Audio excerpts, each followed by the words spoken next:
Welcome to the sit down presented by Visa. I'm with the man, Stefan Eustáquio. Great to see you. How you doing? Same. I'm very good, man. Very good. I know that last time we've chatted, you just got your move.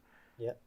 You've been through some injury, but you're playing again. Yeah. Started last week, a little bit of minutes on the weekend. Physically, how are you feeling? No, I feel one thing is good is that they've been managing my minutes pretty much well for me. I think I've came to this World Cup and I feel fresh. I don't feel drained out with a lot of minutes, tired. I feel fresh. I feel 100% recovered. I'm ready to go. And mentally, you must feel fresh too. Yeah, I'm super fresh. Well, it's that LA sunshine. It's good. It's good. It's a good city. How's it been for you, the move to that club? No, it was good. I think it served my needs, what I really needed to prep for the World Cup. Obviously, the injury didn't help my process because I felt that when I got there, I was really flying, really in a very high level. But at the same time, after the injury, I was very cautious with myself, trying to make everything work out and to really build myself towards like feeling good when I came here at camp. And I think my goal was spot on. I think I feel very good, very, very fresh mentally, physically. I think in terms of football, I feel I'm confident enough to keep going. So yeah, I think overall it was a good launch for me. When I look at you, I think of you being a leader, a winner, standards high. Feels like that club is perfect in that regard. No, that's what it feels like, a club that is high demanding and expects winning. Yeah, it's for me, it's one of the best clubs in the MLS. And when I got there with the players that we have there, players that world champions and Europe League winners, like we're talking about big players, and there was always this sense of urgency of trying to win. And even when things weren't going well, they were like taking responsibility, which was good. I think I found a team that wanted to win, wanted to make things differently. We broke a couple of internal and external records in the beginning of the season, which was very good. And it's just an easy team to work with. So what does the next few weeks look like for you? I know most Canadians watching this are going, we didn't get Steph for 1990 in the last World Cup. Yeah. And Canada was a big loss for that because you didn't get to play and wasn't your best. How are you planning the next few weeks, hopeful of getting that? Look, I think everybody wants to come to the World Cup flying in terms of minutes of confidence. And for me, the last World Cup, if you look at my stats leading towards Qatar, I was like really, really, really flying. I was playing every minute, Champions League, scoring goals, making assists. And when you look at the perfect picture, you say like Stefan is coming with everything because he's been just doing great. But at the same time, there's a secondary effect that comes with that. And for me, it was just fatigue.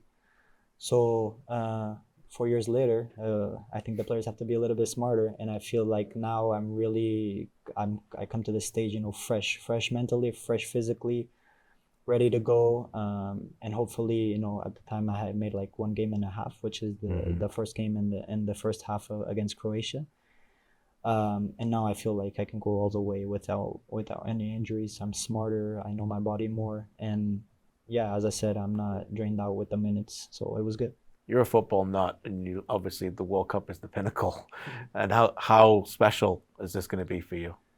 I think it's going to be probably one of it's a very big opportunity in my life. I think I get here with a good age, which I'm 29 years old. I've been through a lot of experience. I've been through Qatar, another big competition. So I think when it comes to like how I feel physically, how I go through things in football, the way I process things, I think I'm in a very high level right now at this stage of my life. And this is perfect to play a home World Cup, knowing what I know and how I know my body and how I can go control things and experience things. I think it's been really amazing, my progress till here. And I think right now I just have to go all the way and really push.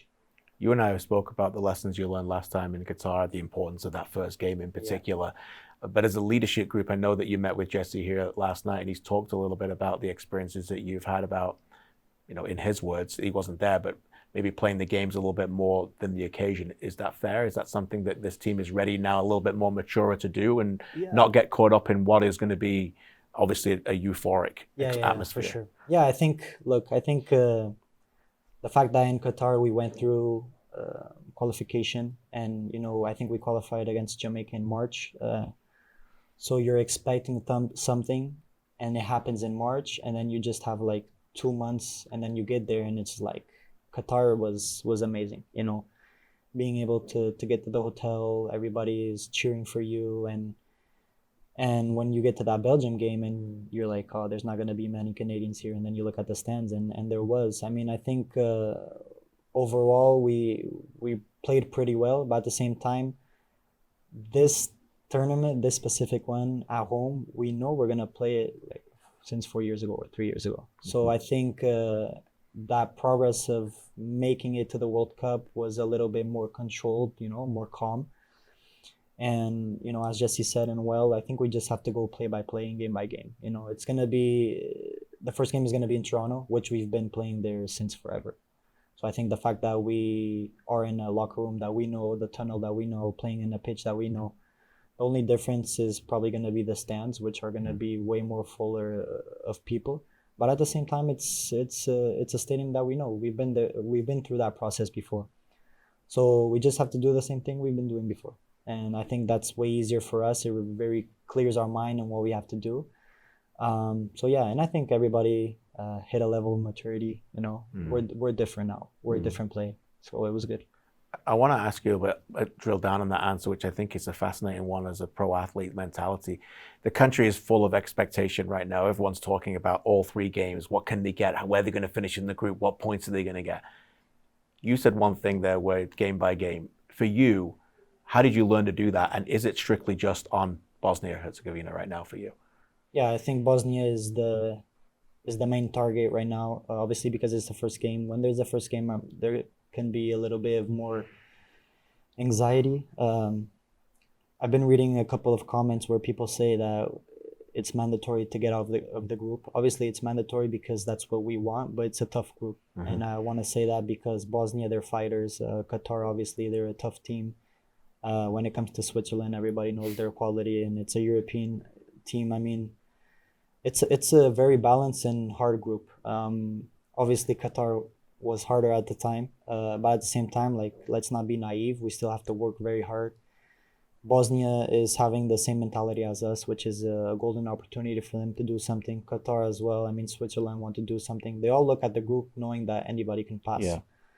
So, I mean, we just have to work hard, play by play. And I think what Jesse said, and he's right, we just have to think about the game. What can we do to tilt things our way and just be ourselves? Because at the end of the day, if we're ourselves, I think we're going to be in a good spot. To be yourselves is that emotional control, which I think you're almost the face of that, if I can say that.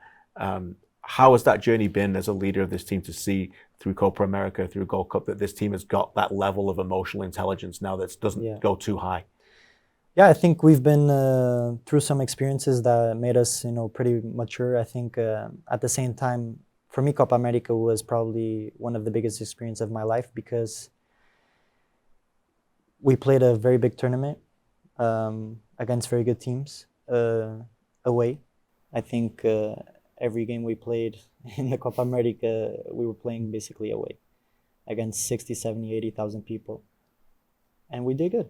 We did good. I think the fact that we feel comfortable playing away from home, which makes me really feel that if we get that second place in the group stage, and then we have to go to the States, we're still good. I think we're still good. We're comfortable.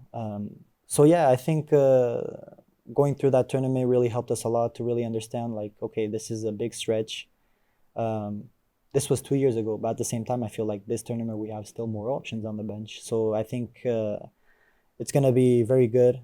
I remember in Qatar we played and then we had 3 days off and then we played again. Here I think we have 5, which is a big difference in a big tournament. I mean, all these things they're tilting our way, but at the end of the day, as you said, and well, we just have to behave how we normally behave. And I wish that this tournament we're gonna be the aggressor. That's what I wish. It does feel like a calm group, though. Is that true? Yeah, we're calm. Yeah, I think we're calm. We know it's a big opportunity, but at the same time, there's pressure that we put on ourselves, knowing that we have the capacity of getting out of the group stage, but at the same time, like, we need to work very hard. Can I ask you about Ismail? Because you play next to him now in midfield, and you played with him for quite some time. So you're one of the best people to ask about his evolution. What have you seen every single time he comes back and you get to play with him, particularly over a year where he's played a lot in Italy. Yeah. Look, I think in our team we have very good players, a lot of them. But there's not many players that have that X factor of changing games. I think there's a couple in our team, and I think one of them is Ismail. I say this a lot. I think he's a winger playing as a midfielder with the physical attributes that he has, the way he dribbles, the way he can take the ball. He's quicker, he's stronger than most. I think nowadays football is very tilted to 1-2 touches, and I think that back in the days there was more players like Isma, which now I kind of faded away.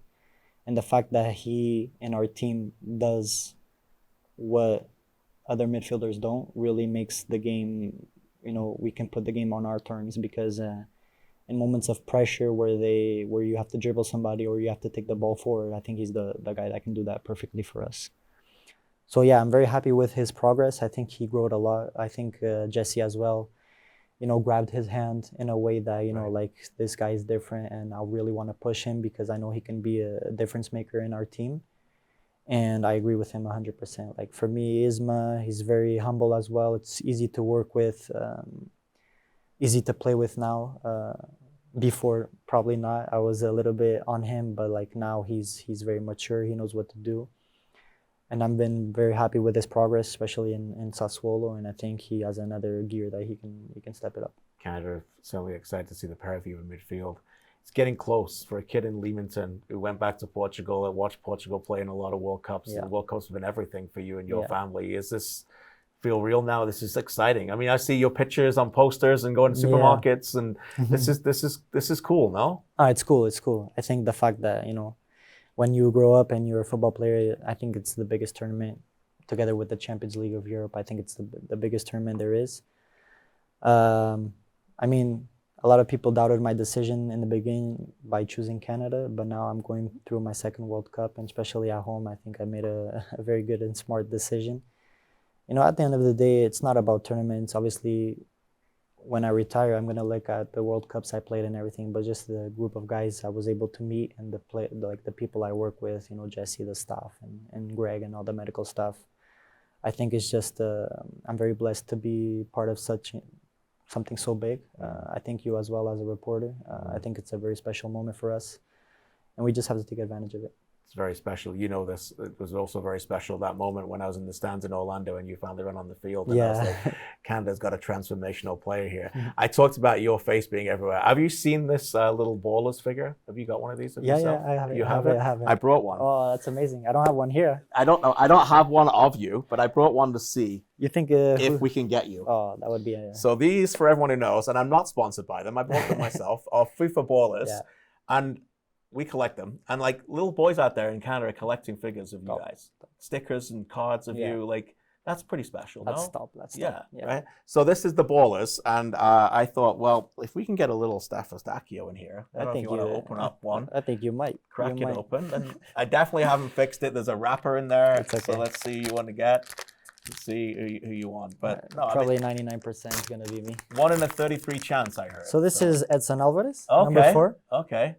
So I enjoy seeing him a lot. He plays very well. You can't get away from these Mexicans. I mean, they work hard, man. They're good players. Yeah. So, but having your face on these, then we'll crack one more open. Let's see this one. Yeah.